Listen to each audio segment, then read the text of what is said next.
Brokerages के radar पर क्या है खास, क्योंकि रियल एस्टेट सेक्टर है, टेलीकॉम प्लेज हैं, जिस पर लगातार ब्रोकरेज के रिपोर्ट्स आ रहे हैं। और इसके अलावा अगर आप देखें, आज हमने आपको बताया है कि आईटी और मेटल्स में बिकवाली का दबाव नजर आ सकता है, लेकिन मेटल पैक में इन पर्टिकुलर स्टॉक स्पेसिफिक ब्रोकरेजेस क्या मानते हैं, सारे ब्रोकरेज लेकर वामाक्षी हमारे साथ जुड़ी है। गुड मॉर्निंग वामाक्षी, आप बताएं।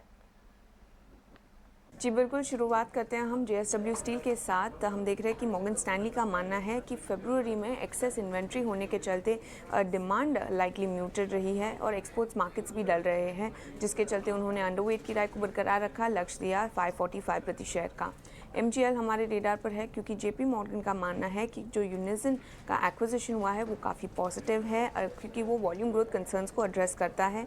डिविडेंड पे आउट पर हालांकि एक्सपेक्ट कर रहे हैं कि कोई भी इम्पैक्ट नहीं आएगा और इनफैक्ट ये स्टॉक उनकी टॉप पिक है इंडिया सीजीडी सेक्टर में, जिसके चलते ओवरवेट की राय के साथ उन्होंने लक्ष्य दिया है 1040 का। केम्प्ला सार्मा पर एक्सिस कैपिटल की तरफ से एक रिपोर्ट आ रही है। पीवीसी प्राइसेस में रिकवरी नजर आ रही है। चाइना पर जो इंपोर्ट डिपेंडेंस है वो कम होती हुई दिख रही है और इनफैक्ट पीवीसी इथेनॉल स्प्रेड में इम्प्रूवमेंट के चलते बेस पीवीसी मार्जिन भी क्वार्टर ऑन क्वार्टर बढ़ सकती है, ऐसा कंपनी का मानना है। EBITDA FY23 से लेकर FY25 तक 2 गुना हो सकता है, जिसके चलते उनकी तरफ से खरीदारी की राय आ रही है 600 के लक्ष्य के साथ। यहाँ करंट मार्केट प्राइस से इन्हें करीब 50% से अधिक का अपसाइड नजर आता है ये स्टॉक में। इसके अलावा रियल एस्टेट स्पेस भी फोकस में है। जेफरीज का मानना है कि प्री सेल्स में जो हमने बढ़ोतरी देखी है उसके चलते रेवेन्यू विजिबिलिटी सुधर रही है। FY23 के जो कैश फ्लो परफॉर्मेंसेस है जो कंपनी ने पोस्ट किए हैं वो एग्जीक्यूशन कॉन्फिडेंस भी दिखाते हैं और इसी के चलते उनके टॉपिक्स है ये स्पेस में गोदरेज प्रॉपर्टीज़, मैक्रोटेक डेवलपर्स और DLF। ITC हमारे रेडार पर है। मोतीलाल ओसवाल का मानना है कि अर्निंग्स विजिबिलिटी के चलते कंपनी की आउट परफॉर्मेंस जारी है। सिगरेट बिजनेस का आउटलुक है वो भी काफ़ी हेल्दी नज़र आ रहा है और इनके अन्य बिजनेसेस में भी मोमेंटम काफ़ी मजबूत है। इसी के चलते खरीदारी की राय दी है, लक्ष्य दिया है 450 प्रति शेयर का। भारतीय एयरटेल की तरफ भारतीय एयरटेल भी फोकस में रहेगा। जेफरीज का मानना है कि बढ़ते शेयर्स 4G यूज़र्स के चलते उनका जो आरपू है वो बढ़ रहा है और इनफैक्ट रिस्क रिवॉर्ड भी फेवरेबल हो रहा है ये स्टॉक के लिए, तो इसी के चलते उन्होंने स्टॉक को अपग्रेड किया है, होल्ड की राय से खरीदारी की राय दी है और इनफैक्ट अपना टारगेट प्राइस भी 850 से 900 कर दिया है एयरटेल के लिए।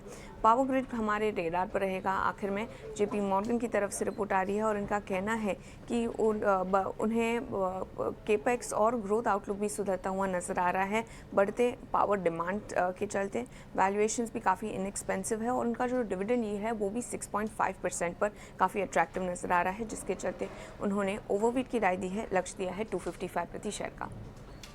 Thanks for that Vamakshi. तो ढेर सारी ब्रोकरेजेस हैं और Narendra ji, city gas distribution कंपनियों में महानगर गैस लिमिटेड पिछले पूरे हफ्ते में अच्छा एक्शन दिखा। यूनिसन एनविरो का जो अधिग्रहण इन्होंने किया ये काफी पॉजिटिव साबित होता हुआ दिखेगा, ये मानना है जेपी मॉर्गन का। ओवरवेट की रेटिंग ये बता रहे हैं और 1040 तक के लक्ष्य। सिटी गैस डिस्ट्रीब्यूशन में ही एमजीएल जो है वो काफी पॉजिटिव बड़ा कैंडिडेट है, क्योंकि डेट फ्री कंपनी है ही और इनके कैश यहाँ पर अगर देखें ऑलमोस्ट 1800 करोड़ की कैश कंपनी के पास इस वक्त नजर आ रहे हैं। तो फंडामेंटल्स पॉजिटिव नजर आ रहे हैं और इस पॉजिटिव ब्रोकरेजेस पर आप क्या कहेंगे? बिल्कुल, ये जो पूरा सेगमेंट है ये काफी प्रॉमिसिंग है long term point of view से। हम भी इस पे पॉजिटिव है काफी टाइम से। और इसमें अगर आप गवर्नमेंट की भी पॉलिसी पुश देखें तो गवर्नमेंट भी काफी पॉजिटिव है और इसको पुश करे आ रही है। और गैस पे शिफ्ट होना फ्रॉम एलपीजी एक गवर्नमेंट का लॉन्ग टर्म पॉलिसी आउटलुक भी है। और कंजम्पशन की अगर बात करें तो धीरे धीरे स्पेशली अगर अपन